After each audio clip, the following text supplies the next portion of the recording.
Global পয়েন্টের পক্ষ থেকে আপনাদের সবাইকে স্বাগত জানাচ্ছি।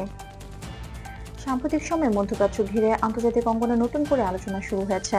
বিভিন্ন আন্তর্জাতিক সংবাদ মাধ্যমে প্রকাশিত প্রতিবেদনে বলা হচ্ছে, ইরান বিষয়ক পরিস্থিতি নিয়ে ইসরায়েলের শীর্ষ নেতৃত্ব যুক্তরাষ্ট্রের সঙ্গে আরো ঘনিষ্ঠ আলোচনা করতে আগ্রহী।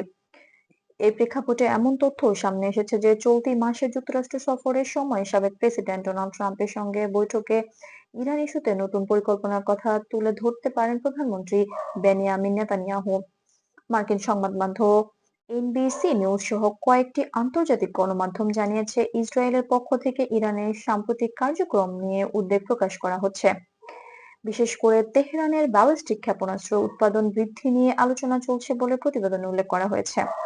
ইসরায়েলের দৃষ্টিতে এটি একটি গুরুত্বপূর্ণ নিরাপত্তা ইস্যু, যা নিয়ে তারা যুক্তরাষ্ট্র সহ মিত্র দেশগুলোর সঙ্গে নিয়মিত মতবিনিময় করে থাকে।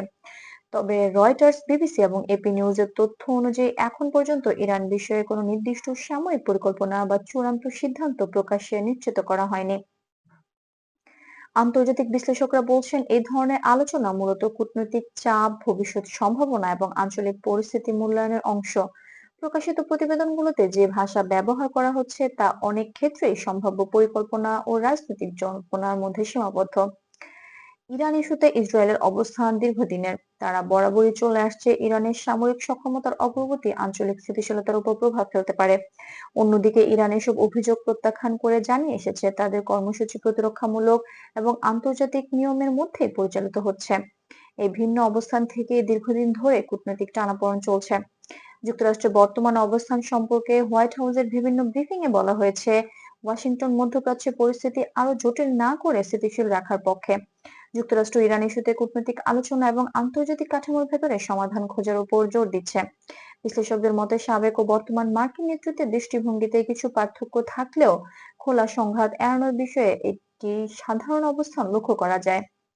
আন্তর্জাতিক সম্পর্ক বিশ্লেষকদের মতে, নেতানিয়াহু ও ট্রাম্পের সম্ভাব্য আলোচনাকে এখনই কোনো নির্দিষ্ট সিদ্ধান্তের ইঙ্গিত হিসেবে দেখা ঠিক হবে না, বরং এটি ইরান ঘিরে চলমান কূটনৈতিক প্রক্রিয়ারই একটি অংশ। এখন পর্যন্ত এমন কোনো ভ্যালিড প্রমাণ নেই যা থেকে বলা যায় যে ইরান বিষয়ে নতুন কোনো সামরিক পদক্ষেপ চূড়ান্ত হয়েছে। সব মিলে বলা যায়, ইরান, ইসরায়েল ও যুক্তরাষ্ট্রকে ঘিরে এই আলোচনা মূলত ভবিষ্যৎ সম্ভাবনা, রাজনৈতিক বার্তা এবং কূটনৈতিক যোগাযোগের সঙ্গে সম্পর্কিত। আন্তর্জাতিক সম্প্রদায় চাইছে এসব ইস্যু আলোচনার টেবিলে সীমাবদ্ধ থাকুক, যাতে বড় ধরনের দুঃখজনক পরিণতি এড়ানো যায় এবং আঞ্চলিক স্থিতিশীলতা বজায় থাকে। বিশ্ব এখন অপেক্ষা করছে আরো স্পষ্ট তথ্য, নির্ভরযোগ্য ঘোষণা এবং কূটনৈতিক অগ্রগতির দিকে। এই জটিল পরিস্থিতি বুঝতে হলে আবেগ নয়, বরং তথ্যভিত্তিক বিশ্লেষণই সবচেয়ে গুরুত্বপূর্ণ। গ্লোবাল পয়েন্টের সঙ্গে থাকুন আন্তর্জাতিক রাজনীতি ও বৈশ্বিক ঘটনা প্রবাহে নির্ভরযোগ্য বিশ্লেষণের জন্য। ভিডিওটি ভালো লাগলে লাইক দিন, শেয়ার করুন এবং নিয়মিত আপডেট পেতে গ্লোবাল পয়েন্ট চ্যানেলটি সাবস্ক্রাইব করতে ভুলবেন না। ধন্যবাদ।